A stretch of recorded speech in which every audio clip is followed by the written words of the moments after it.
আসসালামু আলাইকুম। দর্শক, দেখরা আমরা লক্ষ্যণাবন ১ নং ওয়ার্ডও অত্যন্ত সুন্দর সুশৃঙ্খলভাবে আজকের এই ২০২৬ সালের নির্বাচন অনুষ্ঠিত হচ্ছে। দর্শক, আমরা যতটুকু জানি সেই ২০০৮ সাল ১৪ সালের পর মানুষ একটা আস্থা তৈরি করতে পারছে ভোটের মাঠে।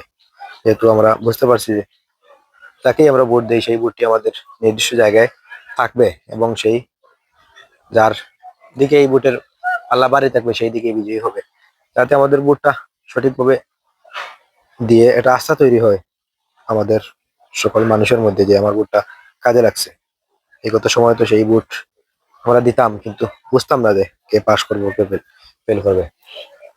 তাই আমাদের দর্শক এবং পাবলিক, বিশেষ করে লক্ষ্যণাবন্ধ গ্রামের মানুষ উৎসবমুখর পরিবেশে আজকে ভোট দিচ্ছে অনেক বছর পর, এবং মানুষ অনেক সান্ত্বনা রয়েছে। বিশেষ করে আমাদের লক্ষ্যণাবন্ধ ১ নং ওয়ার্ডের আদর্শ উচ্চ বিদ্যালয় সংলগ্ন স্থানে আপনারা দেখতে পাচ্ছেন কোনো নির্বিঘ্নে কোনো জায় ঝামেলা ছাড়াই ধন্যবাদ দেই আমাদের অঞ্চলের রাজনৈতিক দলের সকল নেতাকর্মী, বিশেষ করে বাংলাদেশ জাতীয়তাবাদী দল বিএনপি, পাশাপাশি বাংলাদেশ জামাতে ইসলামী, প্রত্যেকেই ওনাদের নেতাকর্মীরা মানুষকে যাতে সুশৃঙ্খল শান্তিপূর্ণভাবে ভোট দিতে পারে সেই প্রতিশ্রুতি ওনারা দিচ্ছেন। সেই হিসাবে অনেক গর্ববোধ হচ্ছে আমাদের ১ নং ওয়ার্ডের জন্য, এত সুন্দর পরিবেশে ওনারা মানুষকে বুঝিয়ে ভোটে নিচ্ছেন।